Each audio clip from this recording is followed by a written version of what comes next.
পরিস্থিতি খারাপের দিকে যাচ্ছে। আমাদের আইন শৃঙ্খলার যে পরিস্থিতি খারাপ হচ্ছে, আমাদের ফ্যাক্টরি বন্ধ হয়ে যাচ্ছে, আমাদের বিনিয়োগ একেবারে থেমে যাচ্ছে, বিদেশি বিনিয়োগ কমে যাচ্ছে।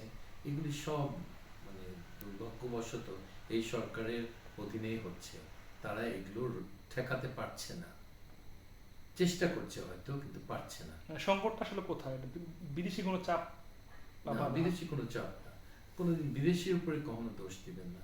আমাদের নিজেদের অক্ষমতার জন্যে বিদেশিদের উপরে আপনি প্লিজ দোষ দিবেন না। আমরা অক্ষম, দ্যাটস টু ব্যাড।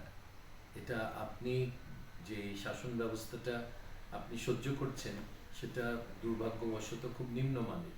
সেই জন্যে আপনাকে সাফার করতে হবে, আর কিছু না। বিদেশির কোনো দোষ নেই এইসব। যারা যারা প্রিয়জনকে হারিয়েছে, তাদের একটা অধিকার আছে একটা ন্যায় বিচার পাওয়ার। আমার যেমন আছে, ওদেরও আছে।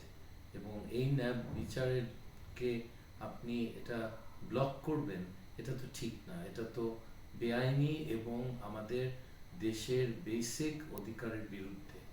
প্রাথমিক একটা অধিকার, যে কোনো প্রিয়জনকে হারালে এইভাবে এই ধরনের ঘটনায় আপনারা সুবিচার পাবেন। এটা না পাওয়াটা তো আমি কোনো কারণ দেখি না, এবং আমাদের সবাইকে এই ব্যাপারে কাজ করতে হবে। আচ্ছা। কিছু করেনি, তারা বড় কোনো কাজ করেনি। আইন শৃঙ্খলার রক্ষার ব্যাপারে তাদের আরো বড় ভূমিকা থাকা দরকার ছিল। তাদের ম্যাজিস্ট্রেসি পাওয়ার আছে যতদূর জানি।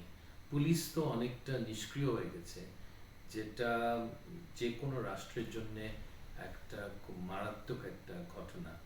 পুলিশ নিষ্ক্রিয় হওয়াটা, এটা বেশি দিন চলতে পারে না। এটা কোনো ব্যবস্থা নিতে হবে। তো এই ব্যবস্থা নিচ্ছে না এই সরকার।